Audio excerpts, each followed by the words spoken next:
So hello student, we will take lecture today of atomic force microscopy. So after electron microscope, so उसमें जो था हमारा vacuum chamber का need होता था.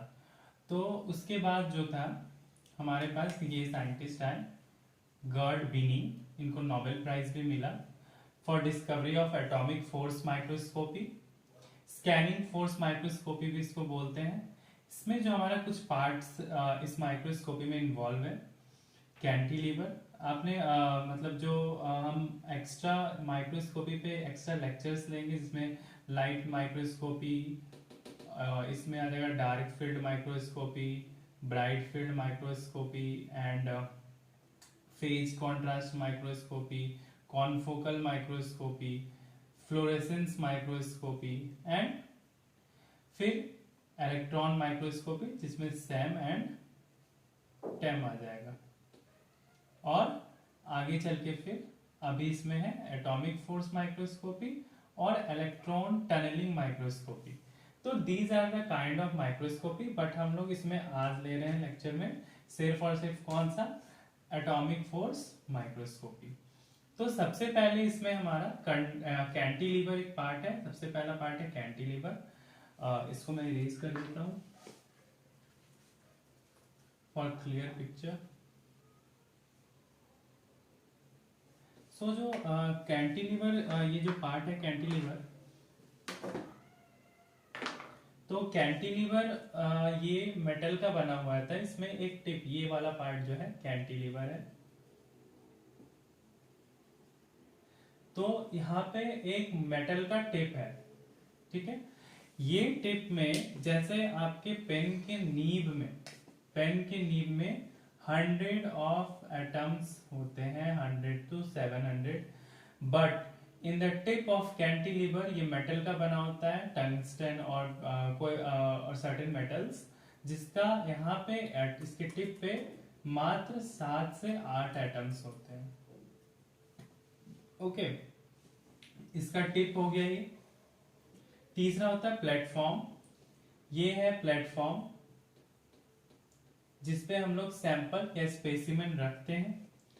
उसके बाद हमारा फोर्थ है पीजो इलेक्ट्रिक ट्यूब. ये है हमारा पीजो इलेक्ट्रिक ट्यूब जिससे कंप्यूटर में फीडबैक कंट्रोल, आपको मैं सबसे लास्ट में बताऊंगा, वहां से कनेक्टेड रहता है. जो पीजो इलेक्ट्रिक ट्यूब है यहाँ पे ये मूव करते रहता है. क्यों मतलब इसको यहाँ पे ये जो कंट्रोल है पीजो इलेक्ट्रिक ट्यूब का, ये वोल्टेज ग्रेडियंट से होता है. और ये जो आपका ये प्लेटफॉर्म है ये एक्स एक्सिस में, वाई एक्सिस में और जेड एक्सिस में मूव करते रहता है. क्योंकि जो सरफेस है स्पेसिमेन का वो अनइवन है और टिप को उसको स्कैन करना है.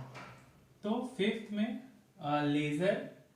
लेजर से लाइट आता है इस कैंटिलीवर पे. यहाँ पे कैंटिलीवर से रिफ्लेक्ट करता है और जो भी ये सैंपल को स्कैन करता है ये मूव करते रहता है कंटिन्यूअसली, ठीक है. यहाँ पे हमारा लगा था फोटो डिटेक्टर. 6 नंबर का पार्ट है फोटो डिटेक्टर.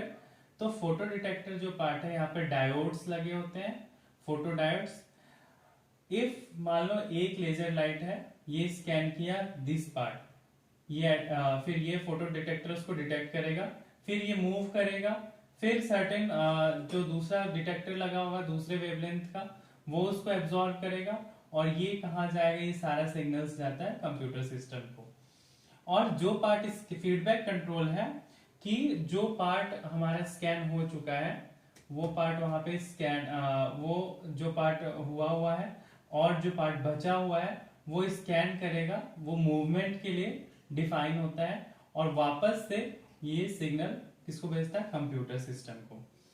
तो अब जो कैंटिलीवर है, कैंटिलीवर का कांटेक्ट मोड होता है टच सैंपल. अगर कोई मेटल का स्पेसिमेन है, अगर हम लोग मेटल लिए हैं कोई, तो ये बहुत हार्ड सरफेस होता है, तो ये टिप इसको टच करता है और फिर स्कैन करता है. बट अगर कोई बायोलॉजिकल सैंपल है, तो बायोलॉजिकल सैंपल मान लो सेल है, तो लिविंग तो होगा नहीं. जो बायोलॉजिकल सैंपल है उसको नॉन कांटेक्ट मोड मींस कि कुछ नैनोमीटर के दूरी से ही वो टच नहीं करेगा, डिस्टेंस रहेगा, ताकि स्पेसिमेन हमारा खराब ना हो जाए, बर्स्ट ना जाए, टूट ना जाए, इसीलिए उसके उससे कुछ वो नैनोमीटर ऊपर रहेगा। यहाँ पे स्पेसिमेन में तो कुछ नैनोमीटर उसके ऊपर रहेगा और स्कैन करेगा। दूसरा था tapping mode. Tapping mode means like this, थोड़ा ऊपर आएगा, थोड़ा सा ऊपर आएगा, फिर नीचे जाएगा, स्पेसिमेन को टच करेगा, फिर ऊपर आएगा, टच करेगा, ऊपर आएगा। तो मैक्सिमम हमारा जो अगर बायोलॉजिकल सैंपल है तो नॉन कांटेक्ट मोड ही चलता है, क्योंकि कांटेक्ट मोड से इसके टिप के डैमेज होने का ज्यादा चांस है।